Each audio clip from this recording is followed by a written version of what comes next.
Hello what's up buddies, welcome to our channel. आज हम पढ़ेंगे class chapter 14 data handling worksheet 1। So let's started.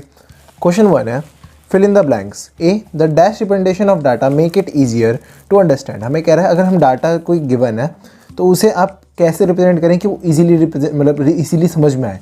तो उसे पिक्चर में कर दोगे रिप्रेजेंट तो वो ईजिली समझ में आएगा। तो हम क्या लिखेंगे यहाँ, पिक्चोरियल। ठीक है। Dash chart is an example of pictorial representation of data. देखो पाई चार्ट हो सकता है या बार चार्ट हो बार चार्ट भी हो सकता है, वो भी पिक्चोरियल रिप्रेजेंटेशन ऑफ डाटा है। आप यहाँ पाई भी लिख सकते हो, बार भी। A circle representing data is called. देखो अगर ये ऐसे बने हो ऐसे, तो ये क्या बन रखे हैं, ये बार्स बन रखे हैं, तो ये बार है। अगर वही सर्कल में ऐसे डिवाइडेड हो सपोज करो, तो ये कौन सा चार्ट होता है, ये होता है पाई चार्ट। ठीक है। Histogram are use to represent dash data. तो हिस्टोग्राम एक और तरीका है जिससे हम डाटा को रिप्रेजेंट करते हैं। तो वो कौन से टाइप की डाटा को रिप्रेजेंट करने के काम आता है, ये ग्रुप डाटा को रिप्रेजेंट करने के काम आता है। ठीक है। क्वेश्चन 2 है draw a bar graph for the following. हमें ये डाटा दे रखा है। देखो ऐसे डाटा वैसे समझ में आ रहा है, पर अगर यही बहुत बड़ा होता तो ये समझ में नहीं आता। तो इसे हम बार ग्राफ बना के इसे रिप्रेजेंट करना चाह रहे हैं। ठीक है। तो बार ग्राफ कैसे बनाते हैं, जैसे हमने ग्राफ में पढ़ा है। देखो बार ग्राफ, तो सिंपली हमें ग्राफ पे बार बनाने हैं। तो क्या करेंगे हम, एक मिनट में पहले आपको पूरा विजिबल कर दे रहा हूँ बार ग्राफ। ठीक है। तो देखो हमें ईयर दे रखा है और नंबर ऑफ़ बाइक्स दे रखा है। तो हम ईयर सपोज करें यहाँ लिख देते हैं। तो ईयर्स यहाँ और number of bikes sold in thousand यहाँ लिख दे रहे हैं। ठीक है। तो अब देखो ये कितना है, 5847। और तो हमारे ऐसे लिख दे 1 2 3 4 5 6 7 8 9। ठीक है। ऐसे यहाँ क्या है, 2010 2012 2014 और 2016। ठीक है। अब इसके बार ग्राफ बनाना है। तो बार ग्राफ कैसे बनाते हैं, सिंपली आप स्केल लो। अब देखो 2010 पे कितना है 5, तो 2010 पे स्केल रखो और यहाँ 5, देखो 5 यहाँ है, तो 2010 से स्टार्ट करो और स्केल ले जाओ यहाँ, स्केल यहाँ एक बॉक्स बना दो। ठीक है। ये अब डिपेंड करता है कि आप कंटिन्यूस बार बनाना चाह रहे हो या अनकंटिन्यूस। अगर कंटिन्यूस बनाओगे तो देखो अनकंटिन्यूस में क्या होता है, हम ऐसे करते हैं। ये सिंपल एक बार बन गया, तो ये क्या होगा 2010 का। अब ऐसे ही 2012 में क्या है 8 है, तो देखो इसे यहाँ से स्ट्रेट लाइन खींचो और ये हो गया 8 का। देखो ऐसे ये हो गया 2012 का। आप इसमें शेड भी कर सकते हो या फिर आप ऐसे भी लिख सकते हो, ये 2010 का है, ये 2012 का। अब ऐसे ही 2014 में कितना था, 2014 में देखो ये रहा 04, तो 2014 में ऐसे रखो और ये 4 तक ले चलो, 4 तक ये रहा और ये। ठीक है। ये हो गया 2014 का। ऐसे ही 2016 में कितना 7, तो ये यहाँ से एक स्केल लो, ये और यहाँ से ये। ठीक है। अब इसमें 2016 लिख दो, तो देखो ये कितना है, ये 7 पे है। ये आप ऐसे भी लिख सकते हो, इससे क्या होता है हमें रीड करने में इजी रहता है, हमें बार बार चेक ना करना पड़ता। तो ये 5, ये 8, ये कितना है 4 पे और ये 7 पे। तो हमने ये क्या कैसे रिप्रेजेंट कर दिया, बार ग्राफ पे। ये हमारा आंसर। अब क्वेश्चन 3 है draw bar graph for the following. हमें इसके लिए एक बार ग्राफ ड्रॉ करना है। ठीक है। तो हमें side of square in centimetre दे रखा है 2 3 4 5 और पैरामीटर दे रखा है 8 12 16 20। ठीक है। तो सिंपली बार ग्राफ है तो ग्राफ पे ड्रॉ करेंगे हम बार्स। तो सिंपली हमने एक बार ड्रॉ कर लिया, जिसमें हमें पता है बार में क्या होता है, एक ये एक्स एक्सिस होता है और ये वाई एक्सिस होता है। ठीक है। अब एक किसी भी एक एक्सिस का नाम दे दो, जैसे पैरामीटर का मैंने क्या दे दिया, हम ना नीचे पैरामीटर का दे देते हैं, या चलो नीचे ना साइड ऑफ स्क्वायर दे देते हैं, साइड ऑफ स्क्वायर। आपकी मर्जी है, आप दोनों में से कहीं भी दे सकते हो। इन सेंटीमीटर ये हमने एक्स एक्सिस पे दे दिया और पैरामीटर को हम लिख देते हैं वाई एक्सिस पे, पैरामीटर इन वाई एक्सिस। अब देखो 8 12 16 20, आप इसे जो मर्जी, जैसे मैं आपकी मर्जी, आप किसी भी रेंज में दे सकते हो, 2 4 6 8 10, पर ये काफ़ी बड़ा हो जाएगा, इसलिए मैंने क्या करता हूँ इसे ना 4 की रेंज में ले लेता हूँ। 4 8 16 4 8 12 16 20 24। ठीक है। और ऐसे इधर क्या ले लेते हैं, इधर देखो ये 2 3 4 5 6, तो इसे 1 2 3 4 5। ठीक है। और ऐसे यहाँ 6। अब हमें क्या करना है, बार ग्राफ ड्रॉ करना है। तो आपको पता है बार ग्राफ हम कैसे ड्रॉ करते हैं, अभी हमने पिछले क्वेश्चन में भी किया। तो सिंपली 2 पे कितना 8, तो 2 पे 8 है, देखो 2 पे 8 यानी कि यहाँ तक, तो 2 पे 8 जितना ड्रॉ कर दो, ये हो गया 2 पे। इसके ऊपर आप लिख भी सकते हो 8 तक है। ऐसे ही अब 3 पे क्या है, 3 पे है 12, तो 3 पे 12 तक ये हो गया 3 पे 12। हाँ ऐसे ही 4 पे कितना है 16, तो 4 पे 16 ये हो गया 4 पे 16। या आप लिख भी सकते हो 12 16। अब 5 पे कितना है 20, तो 5 पे 20, एक मिनट, ये हो गया 5 पे 20। ये हमारा क्या बन गया पैराग्राफ। आप इसे शेड भी कर सकते हो या फिर इसमें लिख भी सकते हो। जैसे नॉर्मली तो आप शेड कर दोगे तो वो भी ठीक लगता है, बाकी आपकी मर्जी, आप ऐसे खाली भी छोड़ सकते हो। ठीक है। अब क्वेश्चन 4 है, is the given pie chart A B and C respectively represent the student who has opt for Sanskrit, Urdu and French as a third language. हमें कह रहा है ये पाई चार्ट दे रखा है ना, इसमें ए बी सी क्या है, ए क्या है संस्कृत, बी क्या है उर्दू और सी क्या है फ्रेंच। और इसमें परसेंटेज है कि कितने बच्चों ने कौन सी लैंग्वेज मतलब थर्ड लैंग्वेज की तरह ली है। ठीक है। If the total number of student is 60 then find the number of student who has opt for Sanskrit. हमें कह रहा है ये जो टोटल नंबर ऑफ स्टूडेंट है ना, यानी कि ए प्लस बी प्लस सी, हमें क्वेश्चन में कह रहा है, एक मिनट मैं लिख देता हूँ। हमें क्वेश्चन कह रहा है जो ए प्लस बी प्लस सी है, ये तीनों मतलब इन तीनों में जो सब्जेक्ट के बच्चे हैं उसे मिला के टोटल बच्चे कितना है 60। तो हमें पूछ रहा है संस्कृत कितने बच्चों ने ली है। ठीक है। तो सिंपली हम देखो ये क्या है, हम इसमें ये कह सकते हैं कि ए की जगह पे क्या है संस्कृत, एक मिनट, ए की जगह पे क्या है संस्कृत, और बी की जगह पे क्या है, बी की जगह पे उर्दू, और सी की जगह पे फ्रेंच। मिला के हमारे पे कितने 60 बच्चे।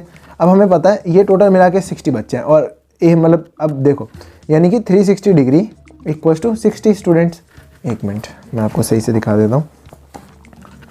देखो हाँ ये देखो ये पूरा 360 होता है और ये पूरा मिला के कितना है 60 स्टूडेंट्स। तो 360 डिग्री इक्वल्स टू 60 स्टूडेंट्स। तो वन स्टूडेंट कितने डिग्री होगा, या फिर चलो 1 डिग्री निकाल लेते हैं। 1 डिग्री इक्वल्स टू कितना स्टूडेंट 60/360। तो 0 0 गया, 3 1 3 3 6, तो 1 डिग्री इक्वल्स टू 1/6 स्टूडेंट। अब देखो ये ए क्या है, ए है संस्कृत, ए कितनी डिग्री दे रखा है 90 डिग्री। तो संस्कृत इक्वल्स टू संस्कृत हमें कितना दे रखा है 90 डिग्री। तो 90 डिग्री यानी कि 1 डिग्री अगर 1/6 स्टूडेंट है तो 90 डिग्री कितना होगा, इसे 90 से मल्टीप्लाई कर दो इंटू 1/6 स्टूडेंट्स। तो ये देखो ये क्या हो जाएगा 6 1 जा 6 3 2 जा 6 और 3 3 जा 9 2 1 जा 2 2 15 जा, तो ये हो गया 15 डिग्री स्टूडेंट, और सॉरी 15 स्टूडेंट्स। तो यानी कि संस्कृत के कितने बच्चों ने ऑप्ट किया 15 स्टूडेंट ने। ये हमारा आंसर। मैं देखो इसे और अच्छे तरीके से बताता हूँ। अब सपोज करो एक पिज़्ज़ा है, ठीक है, उसके 4 स्लाइस हैं, तो एक स्लाइस कितना डिग्री का होता है 90 डिग्री का। तो यानी कि टोटल जो पिज़्ज़ा है 4 सपोज करो ये पिज़्ज़ा है, ये 4 स्लाइस वाला पिज़्ज़ा आपने ऑर्डर किया, उसमें ना 4 स्लाइस है, तो 4 स्लाइस मिला के कितने डिग्री बनाएंगे 360 डिग्री। तो एक स्लाइस कितना डिग्री बनाएगा 360 डिग्री बाय 4। ठीक है। अब मैं बोल देता हूँ कि ये 90 डिग्री का है, जो एक स्लाइस है वो 90 डिग्री का है। तो अब देखो अभी मैंने बताया एक स्लाइस कितने का है 90 डिग्री। अगर ये 90 ना बोल के मैं 180 का बोलता हूँ कि भाई यार मुझे ना 180 डिग्री का स्लाइस दे दो, तो यानी कि वो टेक्निकली कितने पिज़्ज़ा स्लाइस मांग रहा है, वो इसे 180 बनाने के लिए क्या करना पड़ेगा 90 × 2, तो वो कितने स्लाइस मांग रहा है 2 स्लाइस। तो वैसे ही हमने यहाँ भी किया है। अगर हमें बोल रखा है टोटल नंबर ऑफ स्टूडेंट 60 दे रखे हैं, तो टोटल एंगल कितना होता है 360, तो 1 डिग्री एंगल कितना हो गया 1/6 स्टूडेंट। और हमें संस्कृत कितने डिग्री में दिखा रखा है 90 डिग्री में, तो उसे 90 डिग्री को मल्टीप्लाई कर दो स्टूडेंट से, तो 90 को मल्टीप्लाई कर दिया स्टूडेंट 1/6 से, तो ये कट के कितना आ गया 15 स्टूडेंट। तो हमारा संस्कृत का आंसर आ गया। क्वेश्चन 6 है, अ dice was rolled and the following outcome were recorded. हमने एक डाइस को रोल किया और उससे हमें ये 2 आउटकम निकले। मतलब हमने पहला नंबर डाइस पे कितने बार आया 0 बार, 2 नंबर कितने बार आया 5 बार, 3 नंबर कितने बार आया 3 बार, 4 6 2 बार, 5 1 बार और 6 4 बार। ठीक है। तो अब हमें ये क्या कह रहा है, इसे ना बार ग्राफ पे रिप्रेजेंट करो। तो हम एक को एक्स पे कर लेते हैं, एक को वाई पे, आपकी मर्जी, आप इसे एक्स पे कर सकते हो इसे वाई पे। ठीक है।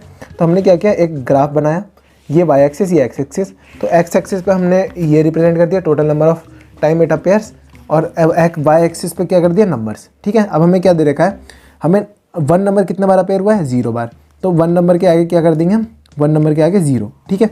अब ऐसे ही 2 नंबर कितने बार हुआ है 5 बार, तो देखो 2 नंबर कितने बार हुआ है अपेयर 5 बार, तो हम 5 तक स्केल ले जाएंगे और इसे ऐसे कर देंगे।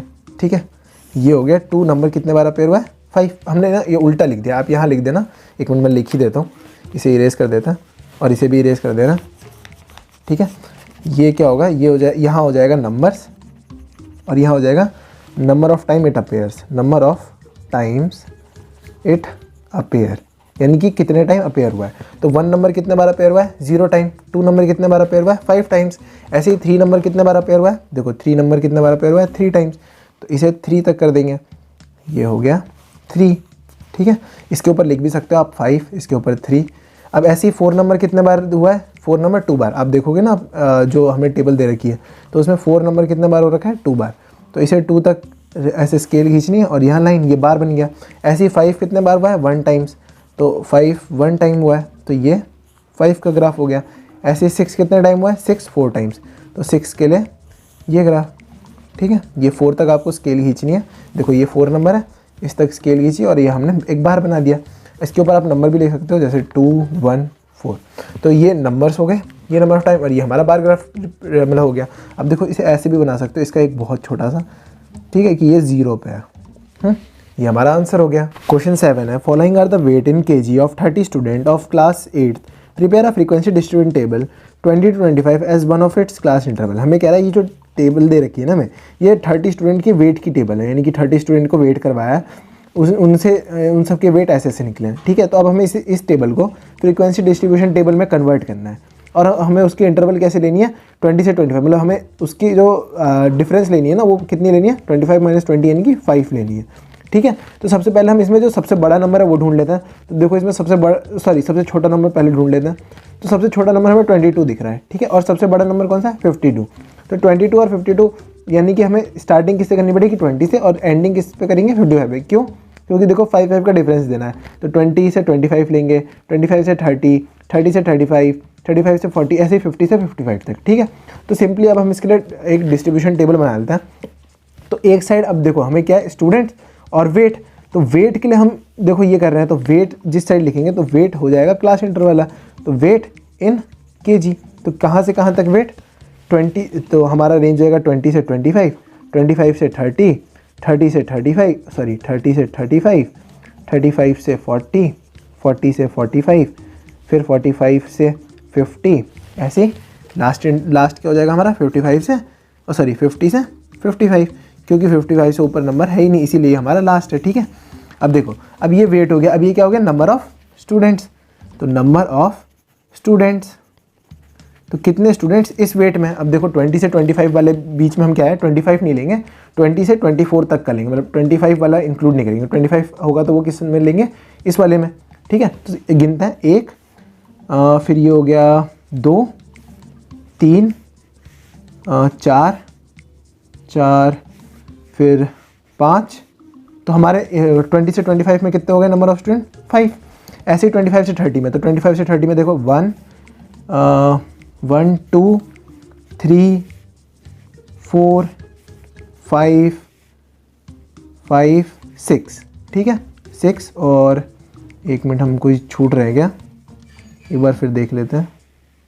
तो देखो ये 1 2 2 2 2 2, तो ये हो गया 6, ठीक है।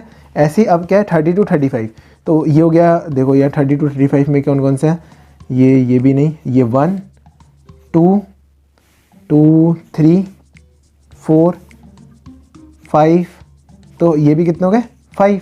अब 35 to 40 में कितना है, देखो 35 to 40 में यानी कि 1 2 3 4 5 6 7, तो 35 to 40 में कितना है, 7। अब ऐसे ही 40 to 45 में कितना है, देखो 40 to 45 में अभी तक गिनते हैं 1 2, बस 2 ही है, ठीक है। तो 2। अब 45 से 50 में कितना है, 1 2 3, तो ये कितना है, 3। अब ऐसे ही 50 से 55 में कितना है, 1, और ये 2, तो ये 2, ठीक है। अब इन सबको गिन के देख लेते हैं, अगर 30 आ रहा है तो हमारा सही है। तो इसे टोटल करके देख ले रहे हैं, यहाँ टोटल लिख दे रहे हैं। टोटल 5 6 11 11 6 16 16 7 23 23 और 2 24 5 और 25 3 28 28 और 2 30। तो यानी कि हमारा जो डिस्ट्रीब्यूशन टेबल है वो सही है, ये हमारा आंसर हो गया। आज की वीडियो से इतना ही। अगर आपको वीडियो अच्छी लगी हो तो वीडियो को लाइक और दोस्तों से शेयर करना ना भूलें। अगर आप इस चैनल पर न्यू हैं तो नीचे दे रेड सब्सक्राइब बटन पर क्लिक करें। मिलते हैं अगली वीडियो में, बाय, स्टे ट्यून्ड।